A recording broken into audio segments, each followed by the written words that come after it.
The emergency beacon pierced through the cosmic void, its crimson pulse cutting through the darkness of space like a dying star's final breath.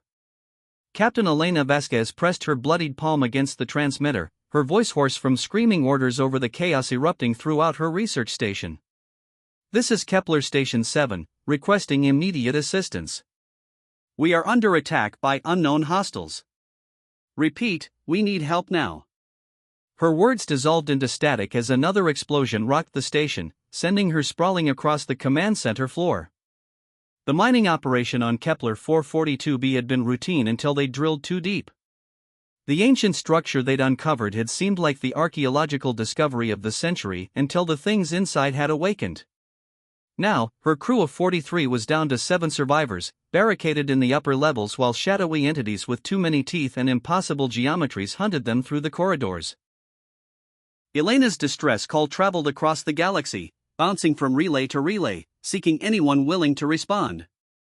What she didn't know was that her desperate plea had reached the most dangerous corner of known space, the Terminus sector, where the Crimson Fleet made their home.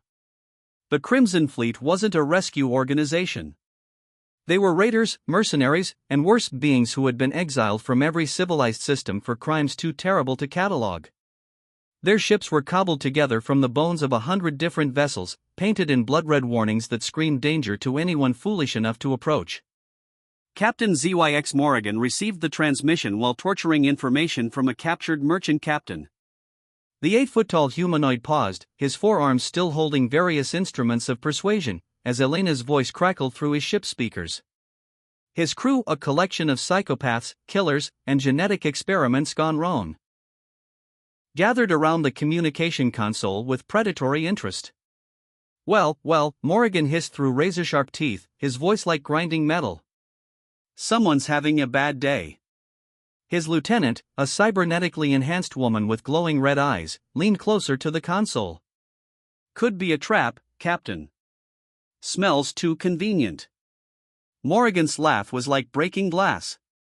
"Of course it's convenient, Kara. The question is, convenient for whom?" Within an hour, 3 ships of the Crimson Fleet had changed course toward Kepler Station 7. The vessels moved through hyperspace like sharks sensing blood in the water, their crews preparing for whatever they might find or whatever they might take.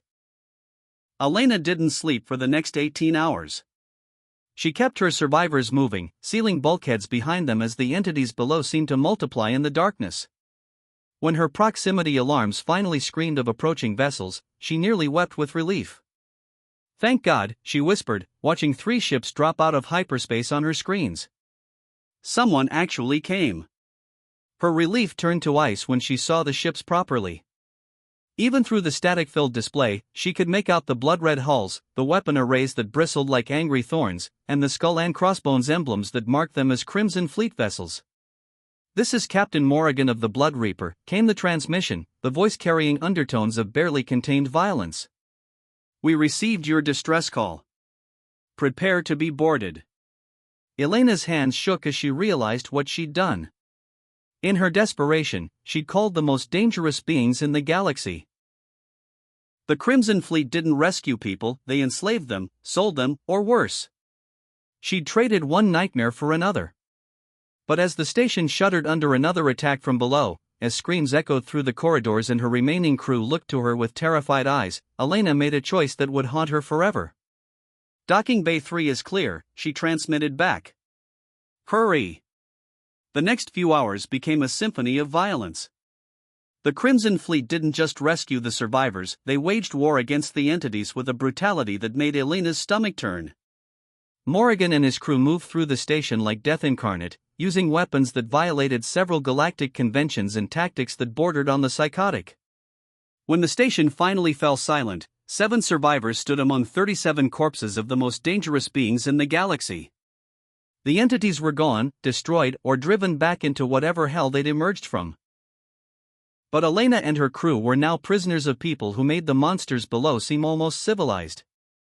As the Blood Reaper pulled away from the dying station, Elena stared out at the stars and wondered if her desperate plea for help had saved them or simply delivered them to a different kind of damnation. Behind her, Captain Morrigan's laughter echoed through the ship's corridors, promising that their real nightmare was just beginning. Sometimes, she realized, the cure could be worse than the disease.